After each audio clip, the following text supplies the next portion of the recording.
मैं ऐसा क्यों कर रहा हूँ। झारखंड के कॉन्टेक्स्ट में अगर बात करें तो यहाँ वार्ड से लेके राज्य का मुखिया तक दूसरे से हैंडल हो रहा है।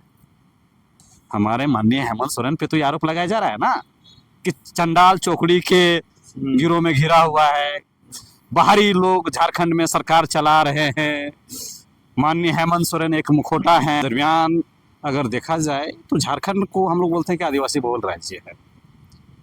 वर्तमान समय में तो अगर पॉपुलेशन को आधार मान के कहें तो भी मोटा मोटी 25% से ज़्यादा यहाँ पे आदिवासी जनसंख्या वास करती है। लेकिन जब देश आज़ाद नहीं हुआ था उससे पूर्व मोटा मोटी 40 से 50% जो आबादी थी वो आदिवासियों की थी। के नाम पे, शिक्षा के नाम पे, रोड के नाम पे, खनन के नाम पे लगातार आदिवासियों के ज़मीनों को लूटा गया, जंगलों को लूटा गया और उसके अंदर में जो खनिज संपदा था उनको भी लगातार लूटा गया।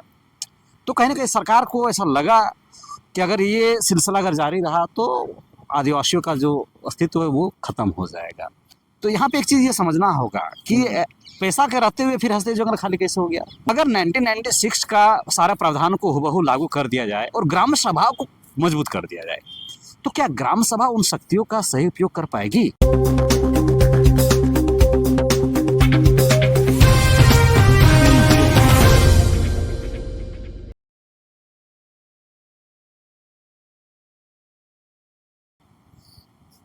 नमस्कार, जोहार। आप देख रहे हैं झारखंड स्वतंत्र खबर।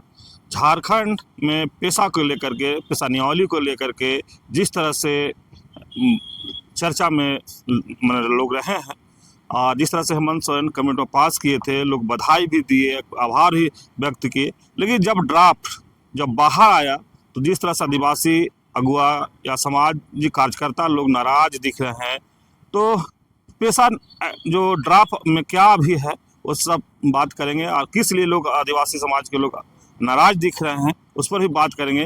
हमारे साथ सामाजिक कार्यकर्ता, बुद्धिजीवी, युवा कहें, दिनेश मुंडा हैं, हम उन्हीं से जानते हैं। जोहार। वजह जोहार और आपके तमाम दर्शकों को मेरी ओर से झारखंडी जोहार रहेगा। पेशा नियमावली बना, सब कोई मुख्यमंत्री को आभार व्यक्त किए, बधाई दिए, लेकिन जब भी उस जो एक्ट बना है वो जब बाहर आया तो लोग नाराज दिख रहे हैं। क्या माने इसका? ये देखिए, नाराजगी तो लाजिमी सी चीज़ है कि जब भी को चाहे राज्य सरकार हो चाहे केंद्र सरकार हो, कुछ भी अगर नया बिल लेके आती है, नया कानून लेके आती है या फिर संशोधित कानून लेके आती है, तो जहाँ पे कुछ कमियां रहती है या फिर लोगों को लगता है कि ये जो प्रोविज़न है इस एक्ट में अगर संशोधित अगर एक्ट आप लाते हैं तो लोग तुलना करते हैं कि इसका जो मूल कानून है, उसकी जो मूल मान्यता है कानून की, उसे वो कितना वेरी करता है, कितना मैच करता है। अगर वेरी नहीं करेगा तो लोग विरोध करेंगे और सबसे ज़्यादा जितने भी लोग विरोध कर रहे हैं कारण तो यही बताया जा रहा है। मैंने ड्राफ्ट को बहुत अच्छा से पढ़ा नहीं है, लेकिन लोगों को तो जहाँ तक मैं सुन रहा हूँ उससे स्पष्ट पता चल रहा है कि उनका नाराज़गी का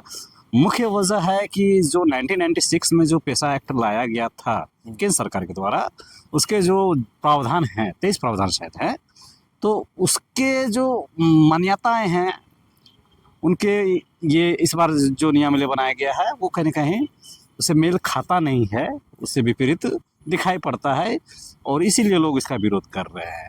लेकिन आज आपने मुझे अपने चैनल के माध्यम से इस पर विचार रखने का मौका दिया है, जिसके लिए मैं आपको धन्यवाद करना चाहूँगा, क्योंकि आपने जिस विषय को आज मेरे समक्ष रखा है वो एक तो बहुत पुरानी मांग रही है झारखंड सरकार की या झारखंडियों की, और बहुत ही संवेदनशील और बहुत ही एक अस्मिता और अस्तित्व से जुड़ा हुआ मामला ये पेशा का कानून है। तो ऐसा ही लोग कुछ भी बोल देते हैं। मुझे तो कभी कभी समझ से परे लगता है कि लोग ऐसे इतना लाइटली कैसे ले रहे हैं पैसा को, जबकि ये बहुत ही, मैंने कहा ना, बहुत ही गंभीर मामला है, खासकर अगर देखा जाए तो आदिवासियों के लिए। तो इसके लिए आपने मुझे आज अपने मंच पे अपने चैनल के माध्यम से लोगों से जुड़ने का मौका दिया, मेरे लिए बहुत ही सौभाग्य की बात है। दिनेश दा, जब पेशा नियमावली नहीं बना था तो जेपीआरए के लोग जिक्र कर रहे थे और अभी भी कह रहे हैं कि जेपीआरए को ही आगे किया गया है, कहीं पेशा एक्ट जो 1996 का जो ये है उसको नहीं की। तो क्या आपको भी लगता है कि जेपीआरए को ही फिर से आगे किया गया? देखिए, इस पे आने से पहले हम लोग थोड़ा सा अतीत में जाना चाहेंगे कि पेशा को लेके लगातार सबसे बड़ा चीज़ तो यहाँ पे मैं ये कहूँगा कि आज झारखंड बने 25 साल हो गया है और झारखंड अपने एक मजबूत बौद्धिक रूप से भी अगर झारखंड युवावस्था को पार करते हुए एक उसमें जो मजबूती आना चाहिए, जो मैच्योरनेस आना चाहिए, वो आ चुका है। लेकिन इस झारखंड का या झारखंड के लोगों का दुर्भाग्य है कि अभी तक उसे पेशा कानून नहीं मिला है। तो समझने की बात है कि ये 25 साल के दरमियान कितने सरकारों ने ईमानदारी से प्रयास किया या क्या वजह रही होगी, क्या वजह रही होगी कि आज तक पेशा झारखंड पे पास नहीं हो पाया। उसी में एक समस्या जो आप जेपीआरए का बात कर रहे हैं, ये भी एक मामला बनता है कि अभी हमारे सामाजिक अगुवाओं ने, हमारे सामाजिक कार्यकर्ताओं ने इसका पुरजोर तरीके से विरोध किया कि पंचायती राज अधिनियम को ही पेशा का रूप दे दे के लोगों के समक्ष परोसा जा रहा है, जो कहीं भी झारखंडियों के लिए हितकारी नहीं है। तो मैंने क्यों कहा अतीत में जाना चाहिए कि 25 साल में पैसा मिला नहीं। तो यहाँ पे सामाजिक अगुवाओं को, राजनीतिक पार्टियों को और जो भी समाज हित के लिए काम करते हैं, उनको मुझे लगता है कि इस पे बहुत डीपली स्टडी करने की आवश्यकता है कि आखिर क्या वजह है। ऐसा तो नहीं कि हेमंत सरकार आई तो पेशा का जो गुब्बारा है वो फूट गया है, ऐसा तो नहीं है। इतनी हर तरह की राष्ट्रीय अंतर्राष्ट्रीय पार्टियां, राष्ट्रीय पार्टी और क्षेत्रीय पार्टियां, दोनों पार्टियां सत्ता में रही है। तो उस दरमियान पैसा क्यों नहीं आ पाया? लोगों ने कितना ईमानदारी से पहल किया। तो इसमें समझने की बात है कि आखिर क्या वजह है कि नहीं आ पा रहा। मुझे बहुत जानकारी नहीं है इस विषय पे, हो सकता है कि मेरे द्वारा कुछ गलत डेटा भी पेश हो जाए, उसके लिए मैं क्षमा प्रार्थी रहूँगा। लेकिन जहाँ तक मैं समझ पा रहा हूँ कि पूरे देश में 10 राज्यों में पेशा कानून है और 5वीं अनुसूची जो इसका आधार बनता है पेशा का, मोटा मोटी 10 राज्य हैं, मोटा मोटी 10 राज्य ही हैं। और पहले से ही अन्य 9 राज्यों में, झारखंड को छोड़ के, वहाँ भी पेशा लागू है। और अभी हम लोग झारखंड में, हम लोग 10वां नंबर पे हैं। तो तमाम राज्यों में पेशा तो लागू है, लेकिन क्या पेशा को उस रूप में अन्य राज्यों में भी रखा गया है? क्या पेशा का जो लाभ है तो लोगों को मिल पा रहा है? ये सोचने वाली सवाल है। कई लोग अगुआ कह रहे हैं कि छत्तीसगढ़ में पेशा लागू है। हाँ, इस पर हम लोग आएंगे। लेकिन अभी हम लोग अरावली पर्वत पे भी आएंगे हम लोग। और यहाँ पे खूंटी का जो मामला चल रहा है, सोना का पहाड़ का, उस पर भी हम लोग आएंगे। वीडियो थोड़ी हमारी हो सकती है लंबी हो जाए।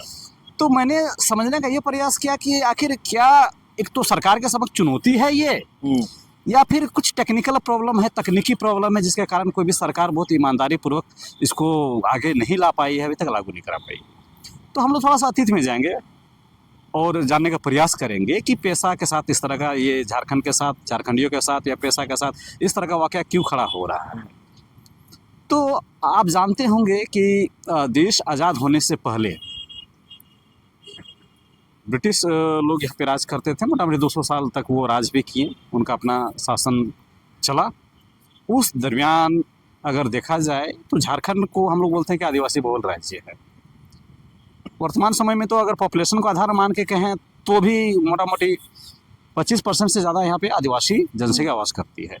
लेकिन जब देश आज़ाद नहीं हुआ था उससे पूर्व मोटा मोटी 40 से 50% जो आबादी थी वो आदिवासियों की थी, और ये आदिवासी बहुल राज्य पूरी तरह से कहलाता था। तो जब देश आज़ाद नहीं हुआ था उस समय अंग्रेज़ आए, उससे पहले बहुत सारे बाहर के लोग आए और यहाँ के खनिज संपदाओं को लूटने का काम किया। अंग्रेज़ भी उसी धर्रे पे आए और अंग्रेज़ों ने भी खूब लूटा यहाँ के खनिज संपदाओं का। और खनिज जो संपदा जो यहाँ पे है, चूँकि आदिवासी बोल रहे थे, और आदिवासी जो हैं वो जंगल में, नदी के किनारे, पहाड़ों में रहा करते हैं, और खनिज संपदा भी उन्हीं के वास स्थानों के प्रचुर मात्रा में पाया जाता है। क्योंकि आज अगर आपको खनिज चाहिए तो शहर, रांची के बीच शहर में अगर खुदाई कीजिएगा तो क्या खनिज मिलेगा? नहीं मिलेगा। आप कर भी नहीं सकते हैं तकनीकी रूप से। उसके लिए आपको तो खूंटी जाना पड़ेगा, तमहर जाना पड़ेगा, हसदेव जंगल जैसे जंगल में जाना होगा, और वहाँ पे कौन है भाई? आदिवासी है। वो ज़मीन किसकी है? आदिवासियों की है। तो जब देश आज़ाद नहीं हुआ था उस समय भी बदस्तूर आदिवासियों के जल जंगल ज़मीन के साथ साथ यहाँ के जो अकूत खनिज संपदा है अंग्रेजों ने लूटा, खूब दोहन किया। देश आज़ाद होने के बाद ये लूट बदस्तूर जारी रहा, और एक औद्योगिकरण का जो या विकास का जो गाथा बोलिए गढ़ने के लिए तमाम राजनीतिक पार्टियों ने झारखंड को बदस्तूर लूटते हुए विकास के नाम पे लूटा। चाहे वो शेल हो, चाहे टाटा कंपनी हो, चाहे एचएससी हो, चाहे मैथन डैम हो, चांडिल डैम हो, तमाम इस तरह की चीज़ें हैं जो विकास के नाम पे यहाँ पे स्थापित किया गया, और आदिवासियों को जल जंगल ज़मीन से बेदखल किया गया। विकास के नाम पे आपका उदारीकरण का दौर भी आता है, उसमें भी उदारीकरण के दौर में भी बहुत सारे कल कारखानाएँ यहाँ पे बैठाए गए। तो उससे हो क्या रहा था कि लगातार 1996 से पहले की मैं बात कर रहा हूँ कि लगातार विकास के नाम पे, उदारीकरण के नाम पे, स्वास्थ्य के नाम पे, शिक्षा के नाम पे, रोड के नाम पे, खनन के नाम पे लगातार आदिवासियों के ज़मीनों को लूटा गया, जंगलों को लूटा गया, और उसके अंदर में जो खनिज संपदा था उनको भी लगातार लूटा गया। तो कहीं ना कहीं सरकार को ऐसा लगा कि अगर ये सिलसिला अगर जारी रहा तो आदिवासियों का जो अस्तित्व है वो ख़त्म हो जाएगा। उसी को ध्यान में रखते हुए 1996 में केंद्र सरकार ने एक एक्ट लाने का प्रयास किया ताकि आदिवासियों की जल जंगल ज़मीन, उनका जो खनिज संपदा है, और साथ ही साथ उनकी भाषा, संस्कृति, कल्चर, तमाम चीज़ें जो इनसे जुड़ी हुई थी वो ख़त्म हो रही थी। तो उसी को बचाने के लिए ये कानून को लाया गया। और ये कानून कहाँ लागू होगा भाई? तो पूर्णतः ऐसा कहा गया कि जो 5th शेड्यूल एरिया है या आदिवासी बहुल जो एरिया है वहाँ पे ये कानून लागू होगा, ताकि आदिवासियों का जो अस्तित्व है वो बचा रहे। और आदिवासियों के लिए बहुत बड़ा मामला हो जाता है। कारण क्या, देखिए, जब कोई सरकार आती है और जंगल खाली करवाती है विकास के नाम पे, या खनिज संपदा जो ज़मीन के नीचे है माइनिंग के द्वारा उसको निकालती है, तो सबसे बड़ा दर्द जो है वो आदिवासी झेलता है। सबसे पहले उसे पलायन या फिर विस्थापन का दर्द झेलना पड़ता है। और जब पलायन और या विस्थापन होता है तो केवल एक, मैंने पहले भी कहा है कि एक आदिवासी परिवार का या एक आदिवासी का सिर्फ वहाँ से पलायन नहीं होता है, विस्थापन नहीं होता है। सोचिए, जब वो आदिवासी उस ज़मीन को छोड़ के जाता है या उसे वहाँ से भगाया जाता है तो उसका इतिहास जो उसका पूर्वजों ने वहाँ समेटा था, कभी बस उस इतिहास को रचा था, वो इतिहास मिट जाता है।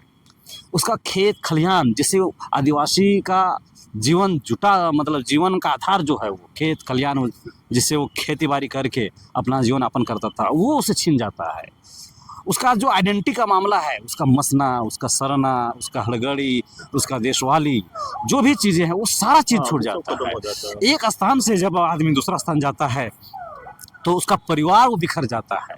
वहाँ जाने के बाद उसका भाषा बदल जाता है, उसका पोशाक बदल जाता है, उसका खान पान बदल जाता है। कुल मिला के कहिए कि विकास के नाम पे वो तो अपना जल जंगल ज़मीन लुटा ही दिया है या उसे लूट ही लिया गया है। साथ ही साथ देखा जाए तो आदिवासी जो है उसका आइडेंटिटी जो है, उसका जो अस्तित्व है वो खत्म हो जाता है। इतना बड़ा मामला होता है, तो इससे जुड़ा हुआ है ये पैसा। और इन्हीं आदिवासियों के जल जंगल ज़मीन, उनके हक अधिकार, उनके भाषा, उनकी संस्कृति, उनका कल्चर, उनका कस्टम सिस्टम, उनका कुल मिला के उनका जो अस्तित्व है और अस्मिता है, उसको बचाने के लिए पैसा एक्ट लाया गया था। लेकिन दिनेश दा, पैसा एक्ट तो झारखंड में भी आएंगे। लोग कह रहे हैं छत्तीसगढ़ में भी पैसा है, लेकिन जिस तरह से वहाँ जंगलों की कटाई, कॉर्पोरेट घरानों के जंगल जमीन दिया जा रहा है, तो क्या झारखंड में वही दशा होने वाला है या फिर कुछ बेहतर हो गया? ये सवाल लाजमी है अवधेश जी। मैंने पूर्व में आपको कहा कि 10 राज्यों में पैसा भी लागू है, उसमें से अभी हमारा झारखंड जो है अभी इसमें नया अभी समझिए नया है, और इसमें अभी सुधार भी होगा। लोगों का विरोध है, हमारे सामाजिक लोग भी इसका विरोध कर रहे हैं, सुधार की मांग कर रहे हैं। मैंने कहा ना कि क्या वजह है कि इसको लागू नहीं किया जा रहा है, और अगर लागू किया जा रहा है तो क्या लोगों को उसका लाभ मिल पा रहा है? तो हसदेव जंगल देखिए, इन 10 जो पेशा वाले जो राज्य है वो 5वीं अनुसूची वाला राज्य है। हसदेव जंगल छत्तीसगढ़ में, वहाँ भी पेशा है। अरावली पर्वत जो है, मैक्सिमम पार्ट जो अरावली पर्वत का है वो राजस्थान में है, कुछ पार्ट गुजरात में भी है।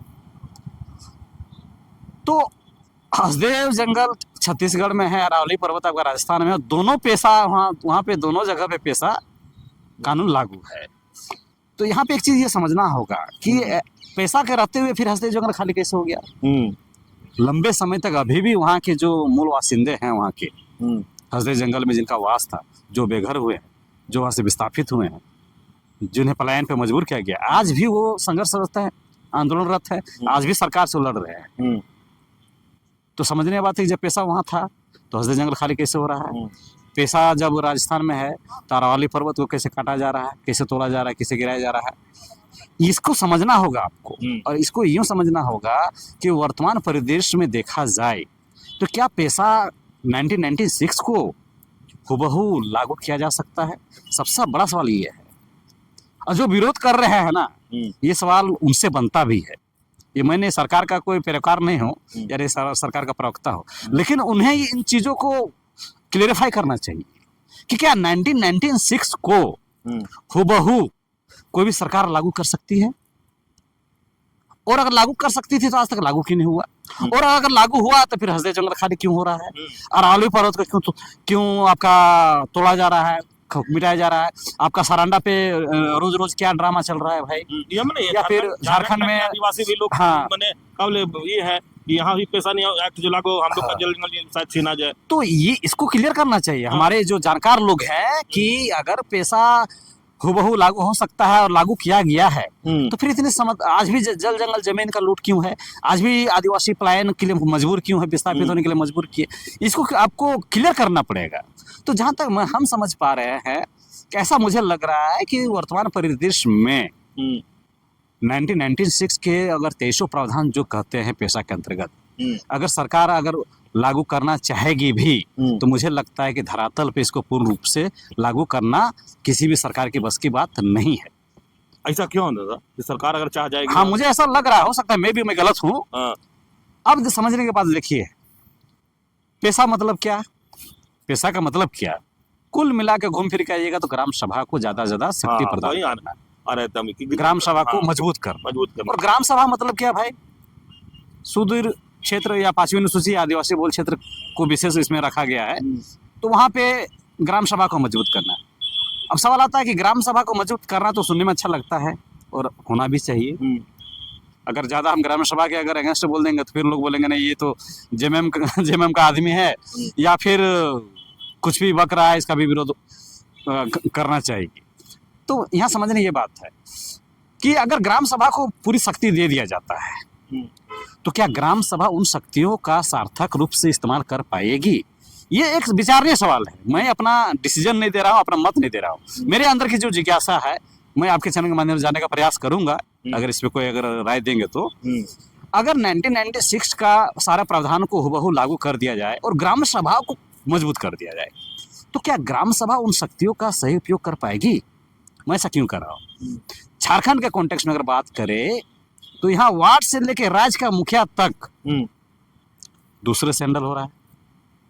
हमारे माननीय हेमंत सोरेन पे तो ये आरोप लगाया जा रहा है ना कि चंडाल चौकड़ी के गिरोह में घिरा हुआ है, बाहरी लोग झारखंड में सरकार चला रहे हैं।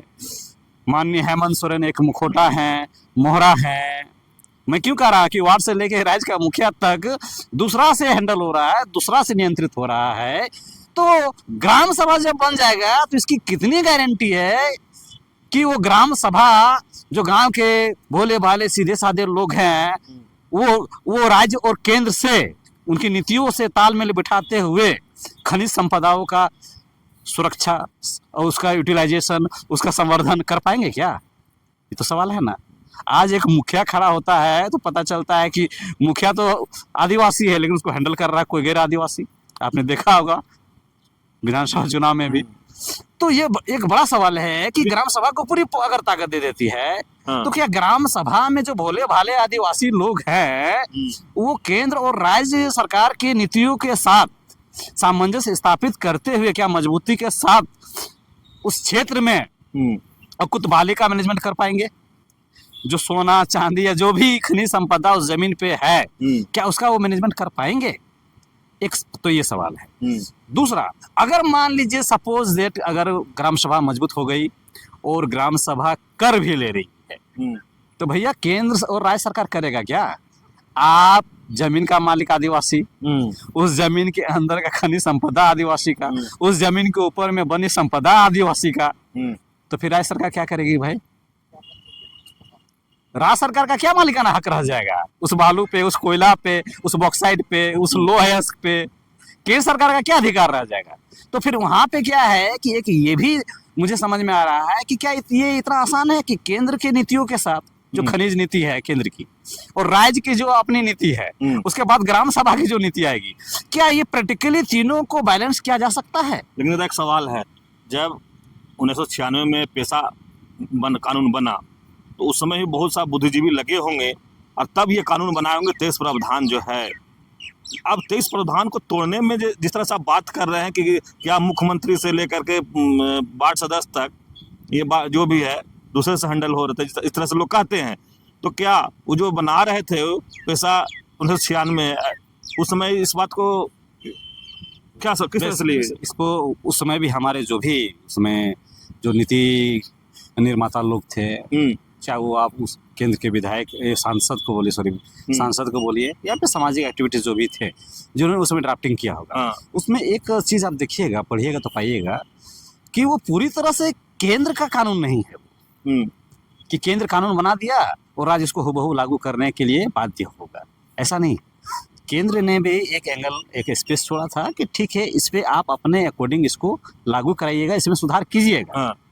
ये है, लेकिन बना तो यही इसलिए न था वो कानून कि आदिवासियों का संरक्षण और जो संपत्ति जो है जल जंगल, जो उस पर कम से कम अधिकार मिले। बेशक लेकिन इसमें राज्य को भी शक्तियां प्रदान की गई थी कि राज्य अपने अकॉर्डिंग करेगी। तो मैंने तो कहा ना कि अगर सब चीज का मालिक आप ग्राम सभा को बना दीजिएगा, उस क्षेत्र के भोले भाले आदिवासियों को या फिर आम जनमानस को बना दीजिएगा, तो फिर केंद्र कैसे उसको लूटेगा? कैसे केंद्र जो भी हंसते जंगल में लूट रहा है वो कैसे लूटेगा? ये तो राज्य सरकार को जो राजस्व आएगा खनिज संपदा से, वन संपदा से, वो कहाँ से आएगा? पहला बात तो ग्राम सभा उसको डिसाइड करेगी ना। तो यहाँ केंद्र और राज्य सरकार के लिए भी एक गला का एक मतलब फंसा हुआ हड्डी टाइप का है कि इसको कैसे पचाए। अब यह बात समझिए, हम लोग फिर हंसदेव जंगल पर आएंगे। इसमें दिक्कतें क्या है? दो दिक्कत मैंने बताया कि एक क्या है कि ग्राम सभा को क्या अगर शक्ति दे देते हैं तो क्या वो उन शक्तियों को सही रूप से इस्तेमाल कर पाएगा। दूसरा कि जो भी केंद्र का कानून है, राज्य का जो खनिज नीति है, उसके साथ क्या ग्राम सभा उतना सामंजस्य स्थापित कर पाएगा।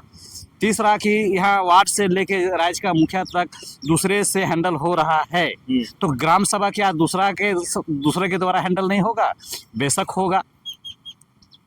यहाँ तो ये आलम है। 3 चीज मैंने कहा, और एक चीज मैं ये भी समझ पा रहा हूँ, चौथा चीज कि अभी ये जो आपने कहा कि हसदेव जंगल, अरावली पर्वत, यह एक चीज क्या है ना कि 2 तरह के ग्राम सभा झारखंड में काम कर रहा है। एक जिसको सरकारी ग्राम सभा आप कह सकते हैं, जो पंचायत अधिनियम के तहत चल रही है, और एक ग्राम सभा जो हमारा परंपरा के रूढ़िवादी की व्यवस्था के तहत जो परंपरागत ग्राम सभा है वो चल रही है। पेशा में क्या हो रहा है कि पंचायती राज अधिनियम का जो ग्राम सभा है उसकी बात नहीं होती है, वहाँ पे जो परंपरागत ग्राम सभा है उसकी बात होती है। तो अब हो क्या रहा है कि ज्यादातर केसों में हम लोग भी भुगतभोगी रहे हैं। जैसे आप यहाँ मुढ़र पहाड़ का मामला को देखिएगा, वहाँ भी ये मामला उठा था कि वहाँ पे जो ग्राम सभा मुढ़र पहाड़ पे अपना अधिकार जमा रही है वो फर्जी ग्राम सभा है। फर्जी तरीके से वो ग्राम सभा स्थापित किया जा रहा है और उसको उस पहाड़ के आसपास की जमीनों को बेचने का काम किया जा रहा है भूमाफियाओं के द्वारा, सांठगांठ के द्वारा। तो हसदेव जंगल में भी ये मामला आया है कि वहाँ पे फर्जी ग्राम सभा बना के हसदेव जंगल में वो फर्जी ग्राम सभा के द्वारा पारित करके वहाँ पे माइनिंग का काम किया जा रहा है। तो भाई फर्जी ग्राम सभा में कौन लोग हैं? क्या आम भोले भाले सीधे साधे जो शिक्षा से बहुत दूर है, जिनकी आर्थिक स्थिति सही नहीं है, क्या वो ग्राम सभा में है फर्जी में? बिल्कुल भी नहीं। उस फर्जी ग्राम सभा में कौन है भाई? तो उसमें राजनीति से जो जुड़े हुए लोग हैं, राजनेता लोग जो है उनके लोग उसमें जुड़े हुए हैं, कारपोरेट घराना के लोग उसमें जुड़े हुए, उनका वहाँ पे ब्रेन काम कर रहा है। तो ये भी एक वजह है कि अरावली का मामला हो, हसदेव का मामला हो, सानंदा का मामला हो, यहाँ के और अन्य चीज़ों का जो भी मामला हो, और हम लोग तो रोज़ ग्राम सभा का चीज़ देख रहे हैं कि रोज़ कहीं ज़मीन लूटा जा रहा है, ग्राम सभा बेबस है, लाचार है, ग्राम सभा कुछ नहीं। तो ये भी एक समस्या है कि ग्राम सभा का जो काम करने का तौर तरीका है वो सिर्फ कागजों पे ही चलता है, कागज में ही ग्राम सभा बन जा रहा है, कागज में ही जमीन लूट लिया जा रहा है, खनिज संपदा लूट लिया जा रहा है, और यही हो रहा है। तो ये भी एक समस्या है पेशा के साथ कि अगर ग्राम सभा होगा हाँ। तो उसमें कितने मजबूती के साथ हमारे लोग आ पाएंगे। लेकिन एक बड़ा सवाल है, क्या आदिवासी समाज बिरसा मुंडा से पहले और अभी तक, उससे पहले भी लड़ते रहे जंगल जमीन बचाने के लिए, आज भी जल जंगल जमीन बचाने के लिए लोग लड़ रहे हैं, तो क्या जो इतना सारा जो नियम बनता है, चाहे पेशा एक्ट की बात करें, CNT एक्ट की बात, तमाम जो बोला जाता है आदिवासियों के लिए है, लेकिन आदिवासियों के लिए तो है, लेकिन आदिवासियों के नीचे से जमीन भी गायब हो जा रहा है, जंगल भी गायब हो जा रहा है, तो क्या आगे भी ऐसा ही चलते रहेगा या ऐसा कोई निदान होगा? देखिए, ये जो आपने कहा वो सही है। मैंने कहा ना कि जितने भी नियम नीति बनाई जाती है आदिवासियों के नाम पे कि आदिवासियों का भला होगा, वो आज के डेट में मुझे लगता है कि केवल धोखा और धोखा है। मैं नीतियों को पढ़ने नहीं जा रहा हूँ, बताने नहीं जा रहा हूँ, मैं जो हालात है उसके आधार पे बात हम कर भी रहा हूँ। हालात पर बात किए हैं। तो मैंने बोला ना कि केवल कागजी प्रक्रिया है ये सब। CNT तो है यहाँ पे, जमीन बच रहा है क्या? CNT के रहते हुए जमीन लूटा जा रहा है। ये पूरा रांची बसाया गया 5th शेड्यूल एरिया में था, पूरा रांची बसाया गया। जो कंक्रीट का जो आप बड़ा बड़ा इमारत देख रहे हैं, जंगल देख रहे हैं, ये तो 5वीं अनुसूची था ना, यहाँ CNT थी। तो जो भी नियम और कानून बनाया जाता है आदिवासियों के नाम पे, वो केवल और केवल कागजों पे ही काम करता है, जमीन पे काम नहीं करता है। और उसी का जीता जाता उदाहरण मैंने CNT का भी दिया। ग्राम सभा भी देखिए कागज पे ही हो रहा है, तब ना हंसदेव खाली हो जा रहा है, केवल कागज पे होता है। तो हमारे पुरखे जो लड़ते आए, अभी भी आदिवासी लड़ रहा है, तो आदिवासी करेगा क्या? लेकिन अगर समाधान का बात का अगर करे, तो मैंने कहा ना कि वर्तमान परिदृश्य में किसी भी सरकार के पास मुझे लगता है कि कोई ऐसा सरकार, ईमानदार सरकार नहीं है कि आदिवासी से जुड़े जितने भी कानून हैं उसको धरातल पे एज इट उसको लागू कर सके। और उसके पीछे मैंने चुनौतियां भी, समस्याएं भी बताया, उसके पीछे कुछ समस्याएं भी है और एक ईमानदार प्रयास नहीं होना भी हम कह सकते हैं। लेकिन अगर सरकार चाहे, अगर सरकार चाहेगी तो क्या नहीं हो सकता है। अगर सरकार चाहेगी तो आदिवासियों का भला और उनका उद्धार हो सकता है।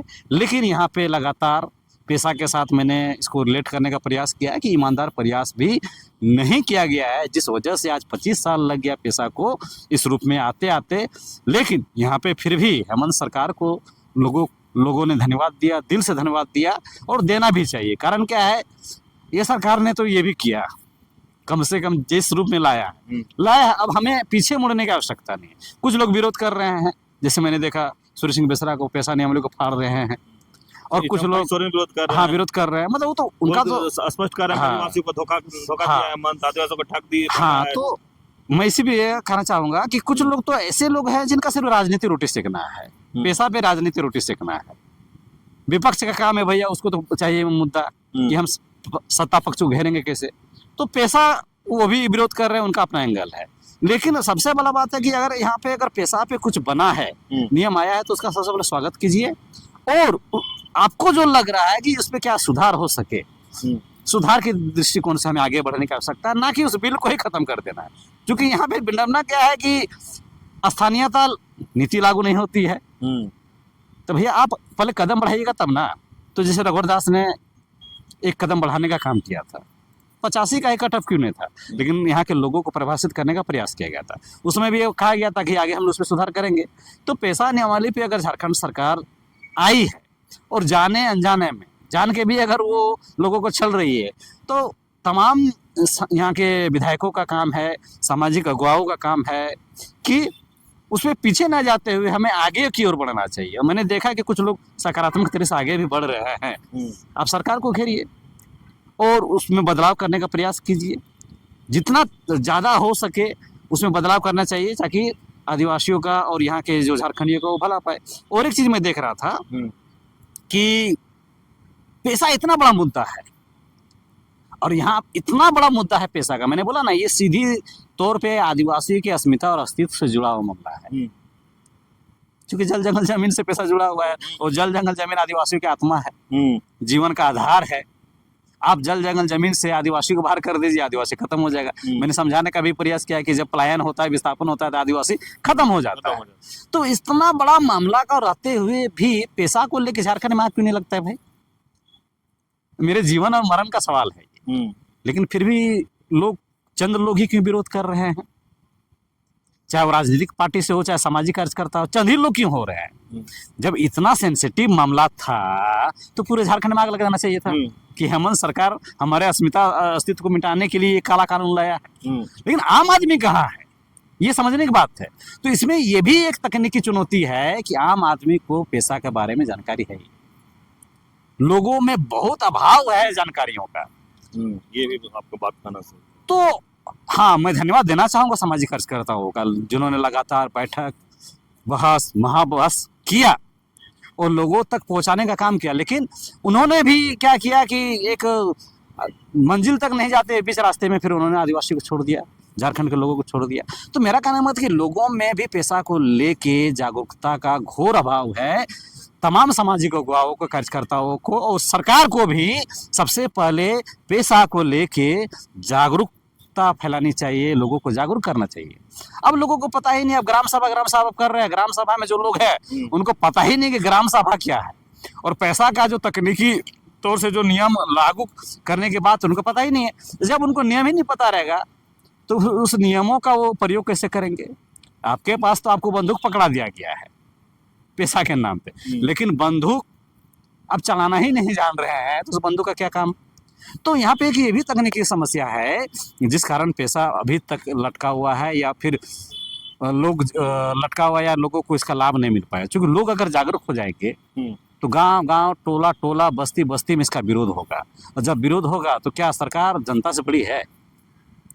25% पॉपुलेशन भी, अगर मान लीजिए हम आदिवासी के पॉइंट ऑफ व्यू से बात करें, अगर 25% पॉपुलेशन आदिवासी पॉपुलेशन अगर रोड पे आ जाए ना, तो रातों रात सरकार फिर बैकफुट पे आ जाएगी, सरकार गिर जाएगी। लेकिन जागरूकता है ही नहीं। तो जागरूकता के बिना आप ग्राम सभा को पैसा कैसे दे सकते हैं?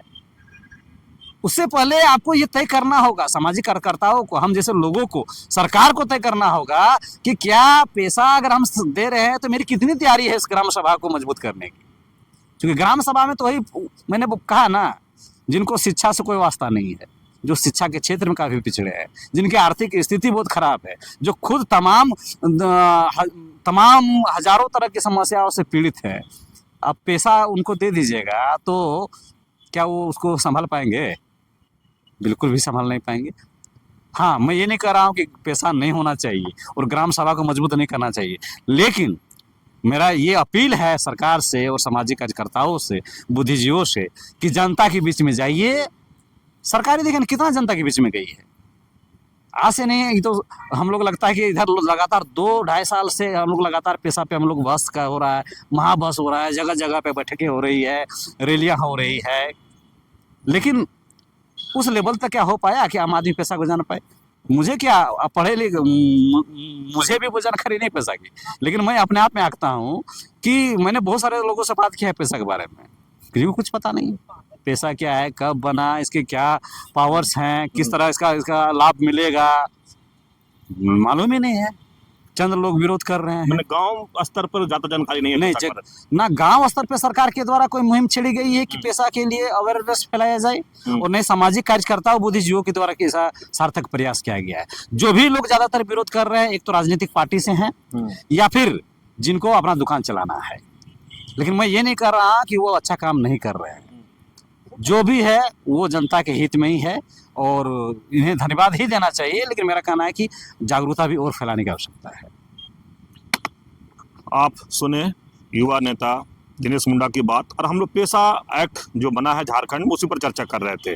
लेकिन जिस तरह से कई सवाल भी खड़ा किए हैं और जिस तरह से कह रहे हैं कि झारखंड सरकार हेमंत सोरेन को धन्यवाद भी दे रहे हैं, दूसरा सवाल जो आदिवासी समाज के अगुवा हैं उनको भी कह रहे हैं कि जिस तरह से लगातार बात उठाए तो आज पेशा एक्ट मिला, लेकिन एक आशंका है झारखंड के खासकर आदिवासियों को कि छत्तीसगढ़ में जिस तरह से पेशा एक्ट है वहाँ जल जमीन छिना रहा है, तो शायद अगर उसी तरह के अगर मेरे क्या भी एक्ट बन गया होगा, नियम बन गया होगा, तो मेरे क्या भी जल जंगली जमीन छिनाएगा। यहाँ जिस तरह से पहाड़ों में सोना खदाने लोग खोज के रखे हैं, तो शायद बोल रहे हैं कि उसके लेकर के जो भी मैंने आशंका है आदिवासी समाज में, उस विरोध कर रहे हैं कि नहीं, पेशा में जो ग्राम सभा को मजबूत करना था वो मजबूत एक्ट नहीं है।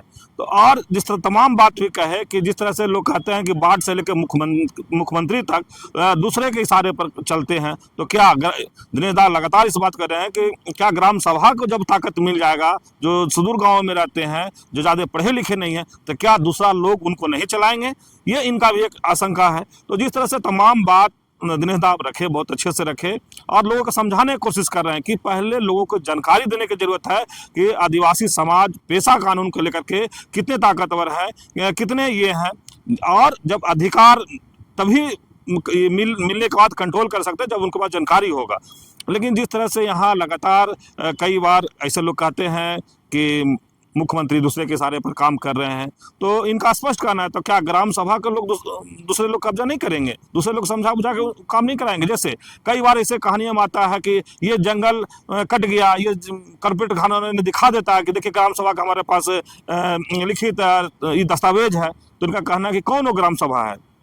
वो ग्राम सभा जिस तरह से बोले कि हर जगह दो ग्राम सभा जो बन के, एक तो बेचारा गांव में जो रूढ़िवादी व्यवस्था में है वो ग्राम सभा ओरिजिनल है, लेकिन जो तेज तराज जो पार्टियों से जुड़े हैं वो कहीं ना कहीं यही सब काम कर रहे हैं और वो ग्राम सभा बन करके वो पेपर दे रहे हैं और कॉर्पोरेट घरानों अपना काम कर रहे हैं। तो जिस तरह से बहुत बेहतर से तरह से समझाने की कोशिश की है, सरकार को भी धन्यवाद दिया, आदिवासी आगों को भी धन्यवाद दे रहे हैं कि बहुत मेहनत करने के बाद ये एक्ट बना। तो इस तरह खबर को देखने के लिए आप झारखंड स्वतंत्र खबर से जुड़े रहिए। जोहार, नमस्कार।